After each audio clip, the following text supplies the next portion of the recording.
Hey guys, Anna Powell with eXp Realty here. This is new for me, all this tech.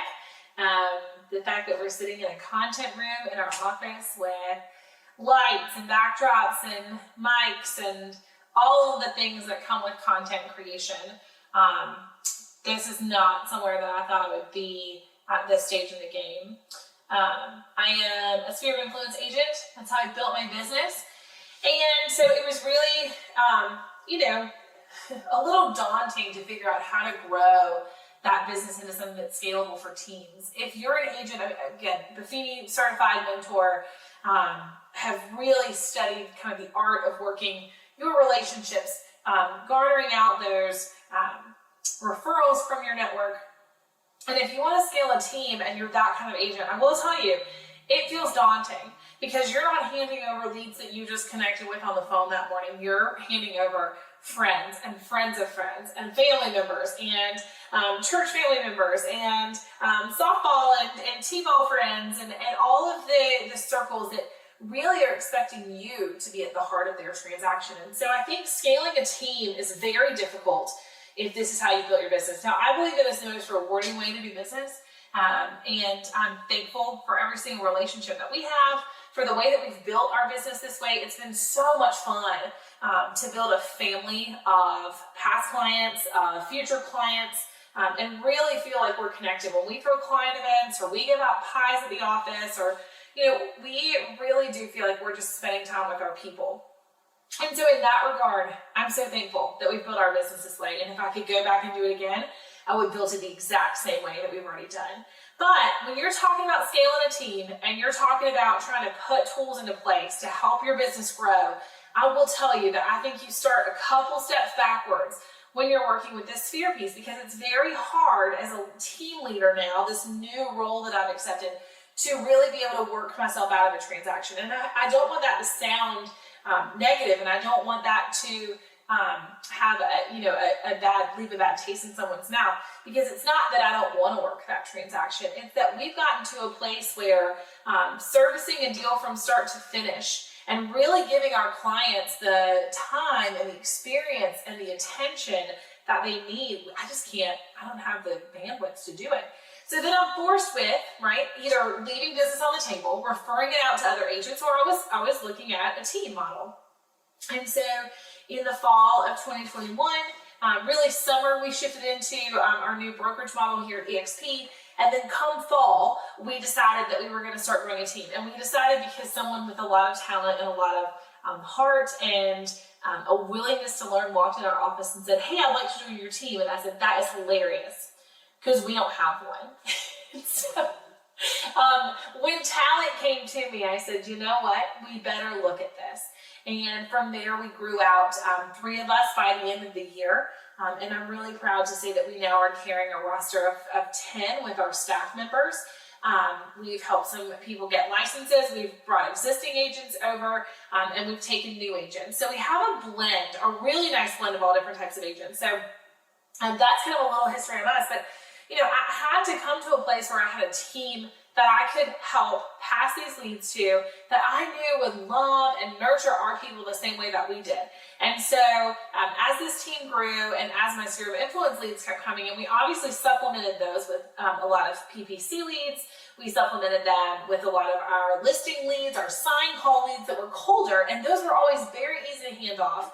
But the challenge came when we had to marry an existing client in our database, a friend, a referral of a friend, to an agent that they never met with, because they were coming to work with me. And I don't say that in a conceited way.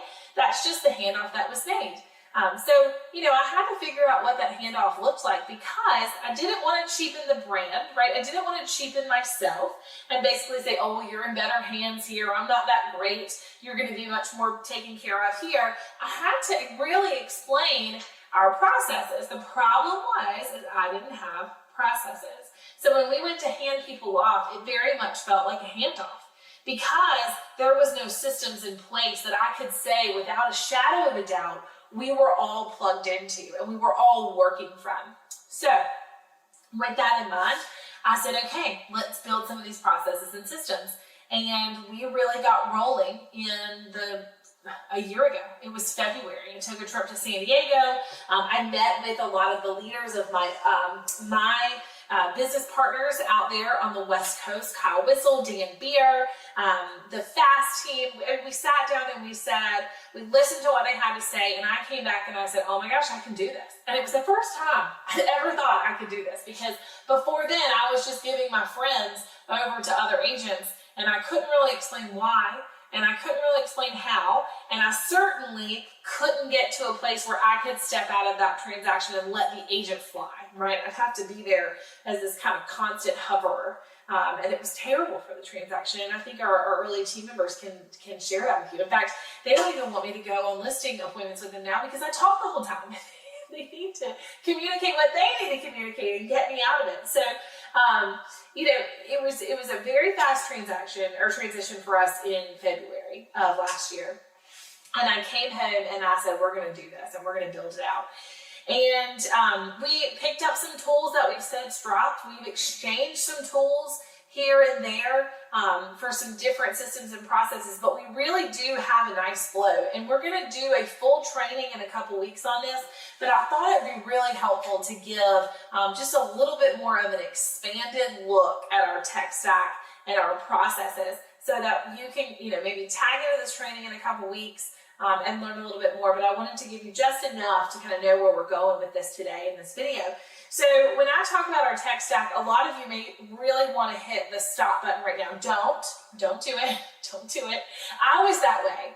I carry it around, and it's still, I can see it. It's sitting across my office from me. And I would carry around a paper calendar with everyone's birthday, with everyone's anniversary. I would carry around like stacks and stacks of note cards. I was hard mailing. We still do this. My husband wants to murder me. We've got to move to direct mail. That's a tool and a system that we need to pick up. We were literally hard mailing and printing labels every month, and we were just very paper heavy. I felt like we were very clunky. We were effective. People wanted to work with us. We were touching people. We were giving out great Popeyes. We were top of mind, most definitely. But it definitely felt like it couldn't be replicated, because it was my words. My husband would write a couple of our birthday cards, and those were always great, but that was the extent of me being able to hand off this piece. So I had to come up with this tech stack. So again, we're going from someone that was very paper heavy to not. And what I want to share here is that the first piece of this tech stack is nothing to do with technology. And that's what's so beautiful about this. And this is what I really want to spend some time on, because again, if you're ready to click that button and say, I don't want all this technology, I want my business to be one that is relational and it's personal, hold on. Let me explain to you how we got here. How we got here is because we spent significant amount of time defining our core values as an organization. And for those of you team leaders, I think one of the biggest mistakes that you can do is that you can go in and you can say, here are my core values, right, as a team leader. And mine were very rigid. They were stick-to-itiveness. They were tenacity, that grit and that drive that it takes to be an entrepreneur, especially in the real estate industry. Those were my core values. And so I was ready to put those to paper. And when I was reading through Traction and I was really studying this vision component of the EOS system, which again, there's more videos below you can check out about our EOS systems. But when we really sat down and said, okay, let's come up with these core values, what I realized is I actually wanted my team members' input. I had a very hard fall. I had a very tough Q3 of 2022. I lost my mom very unexpectedly. And what happened was our organization was united under crisis to run. I owe these people so much. I could never say thank you enough to this early team group. But they were united under the crisis, under the fact that I was being pulled away and out of the business for a couple weeks while interest rates were going to 7%, right? And things already felt like they were crashing a little bit and a little out of sorts. And so what we found was, if we could unite, and how I felt, if we could unite our team under crisis, how can we unite them in something that's sustainable, that doesn't require, me being pulled out of the business in order for it to run. Tina Call, one of my great mentors, has always talked about being the gasoline of your organization. So in being that high octane gas within my organization, I knew that it was so important for me to find something that would unite my folks that wasn't me. Because ultimately I wanted to be able to step out, and I wanted to be able to be an investor in my business, that I wanted to not be so involved with the day-to-day, but much more bigger picture things, which is where my skill set lies. And so I came to my team members and I said, hey, what are the things that are core value requirements for you? So we sat around and we said, if we could take the best out of every single person here. So we went through all of our team members. We pulled out their best characteristics. We started paring them down. We started making sure that duplicates were showing up. And we said, here's where we're going to come up with 7 core values. Now, why does this have anything to do with our tech stack? It has everything to do with our tech stack because we made decisions on our tech stack based solely on these core values. So ours are generosity, loyalty, communicative, learning-based, intentional, fun, and empathetic. So when we started to choose our tech stack, there had to be some reason. It had to tie back to these core values in order for us to invest in them for our clients to use, our agents to use, our operations department to use. There had to be a correlation back to the core values. And the reason that I want to start this tech stack with core values, as untechy as that sounds, it is so important to me to let you know that you've got to do this foundational work first. You're not going to be able to just go out there and purchase system and purchase this and purchase that and expect for particularly a team to just run because you've thrown technology into the mix. The technology has to be reflective of what you've identified as a core value. So that's where I want to start with tech stack, is making sure that you understand how to figure out these core values, where to go to ask people to come up with them. And I certainly love this piece of it more than any of the tech that's going to follow. And you'll see I've got a schedule with me linked below, and I would love to take 45 minutes and sit down with you and talk about your organization and help you try to figure this out. My crisis of Q3 2022 in losing my mom brought a love of organizational health. And I can promise you that you're not going to bore me with the specifics of your organization, that I would love to spend some time talking with you about if you're thinking about going from this high producing single agent into team building. I want to be that help. I want to give you, as I call it, the sidewalk that moves at the airport, that gets you there faster. I want to be that catalyst for you. So please feel free to reach out to us on that.